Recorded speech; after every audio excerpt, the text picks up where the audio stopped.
Stories are rarely told without an agenda. You see, the idea behind stories in and of themselves is to ultimately shape the lens through which you interpret the facts. We were all raised with some sort of narrative, myself included.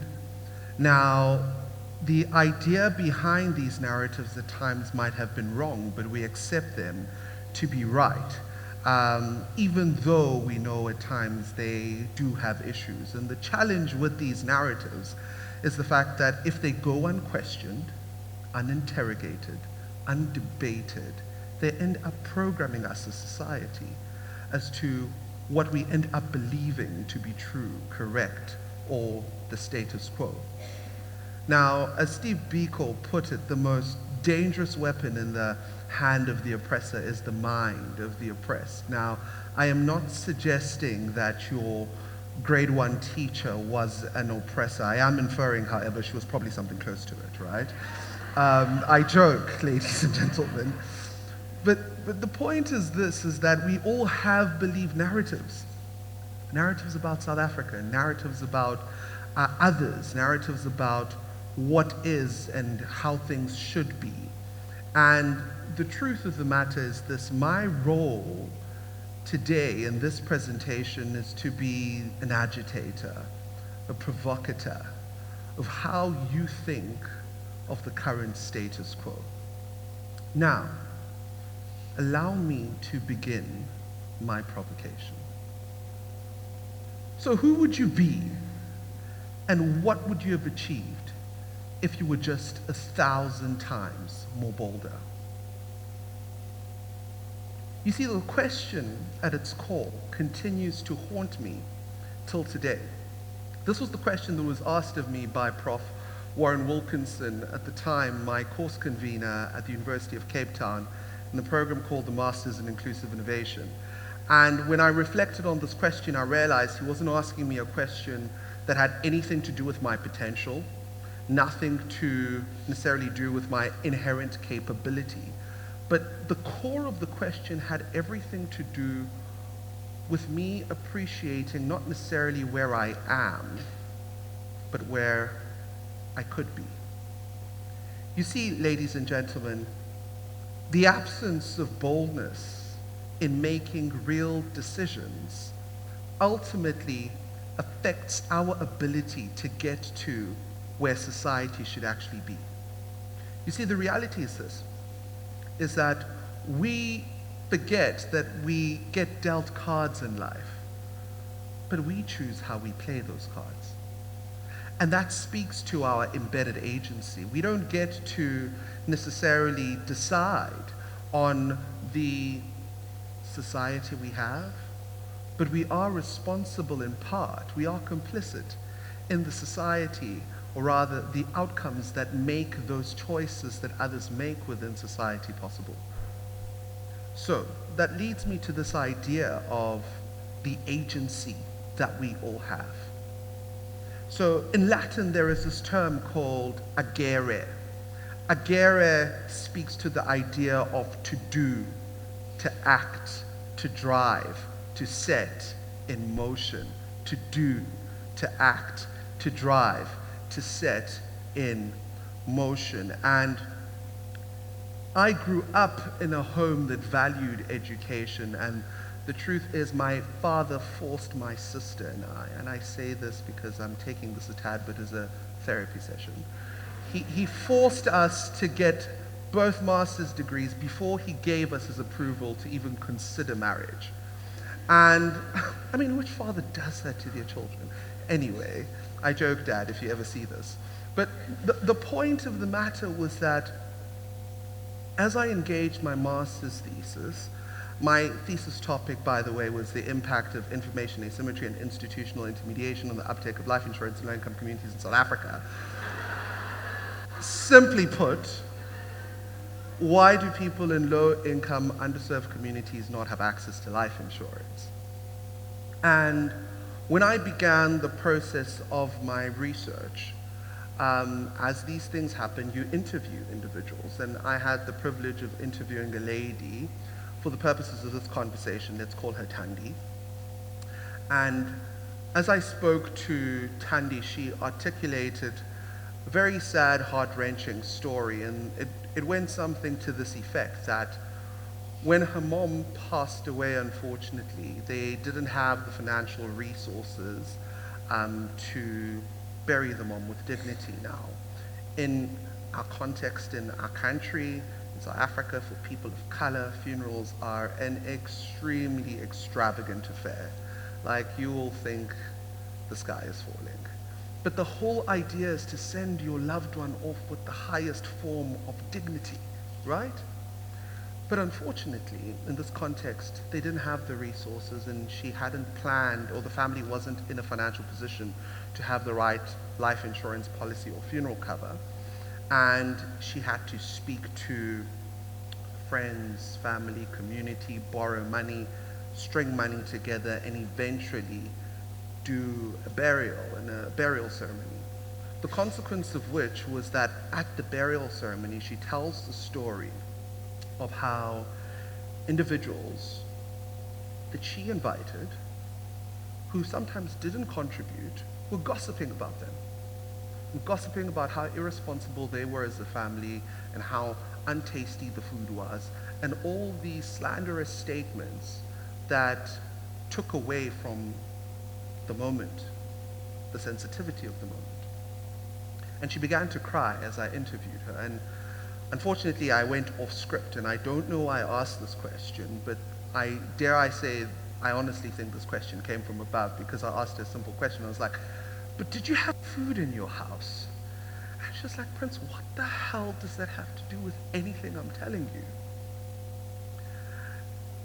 And she said, yes, and why does this matter? So what I forgot to mention is I do a lot of work in financial services and innovation, and we build crazy products that change people's lives. So when this question came, I realized, and I said to her, but Thandi, you've already paid for your funeral cover.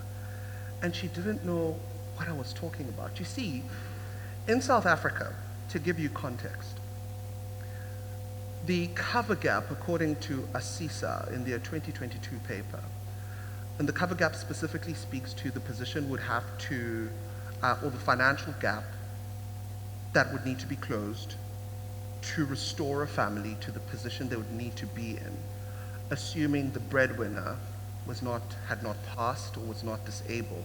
That financial gap, when calculated, sits at 34 trillion rand, right? It's a significant amount. Now, I asked myself, how many more of our countrymen have to experience this, and is there no way to solve this problem? So the idea that came to me in the moment, as I quizzed Thandi, was the fact that, oh my word, but you've paid for your cover. And you might ask me, Prince, how? What are you talking about?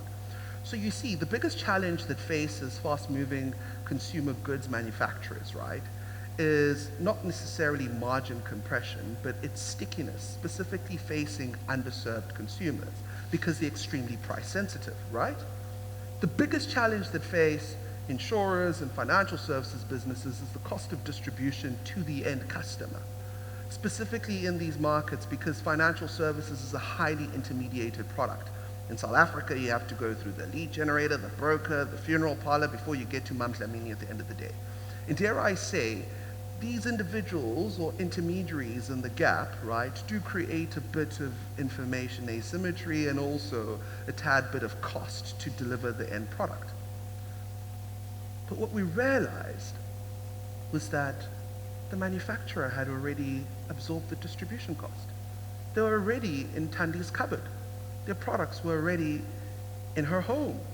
So what if, just what if, we could embed insurance in FMCG goods and create a social safety net for society? When people buy groceries, they get access to free funeral cover, and it comes out of the margin of FMCG manufacturers. So we did it. We spoke to Sanlam, we spoke to Yindi, we spoke to Big Save, and we cobbled a product together, and we built the world's first embedded insurance and FMCG goods where consumers go to the grocery store, buy groceries, and get cover for free, turning their everyday monthly purchases into a social safety net for society. Now, that is agere. That is agency. Now, we all have agency at different levels contextually, some of us more than others. But I don't tell you this story because of any form or desire to seek some level of vainglory. I tell you this story because you have agency too. You have a decision to decide whether or not the status quo around things in your life, things in our country, things in our society stay the same.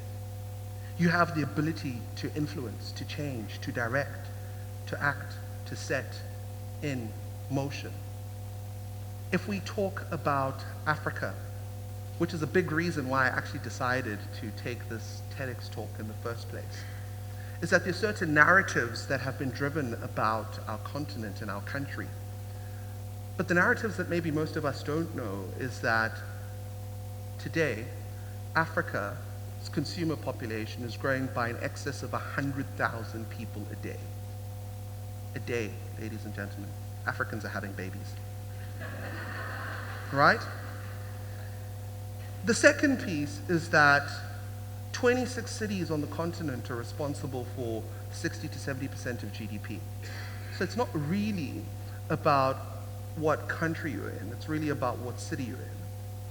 The third component is 1 in 4 people by 2050 will be on the continent, and our GDP as a continent by 2050 will hit 29 trillion US dollars. That is the equivalent of the US economy today.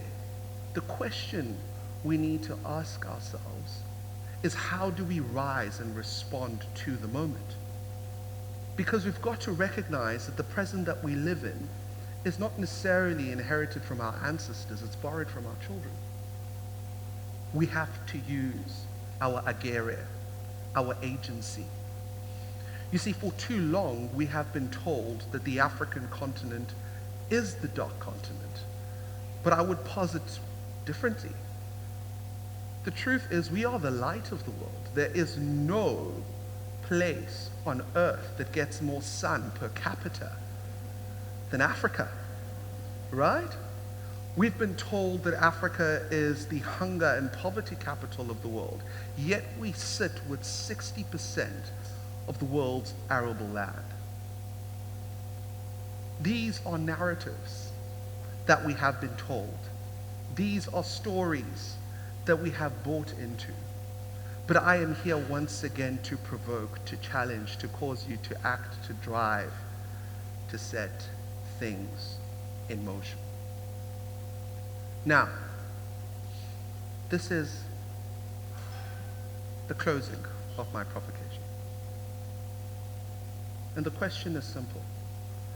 I'm not here to challenge you on being 1,000 times more bolder anymore. Neither am I here to challenge you on changing the world. I'm here to challenge you on something else. Are you willing? Are you willing to live for a cause bigger than you with a life that is yours? Thank you.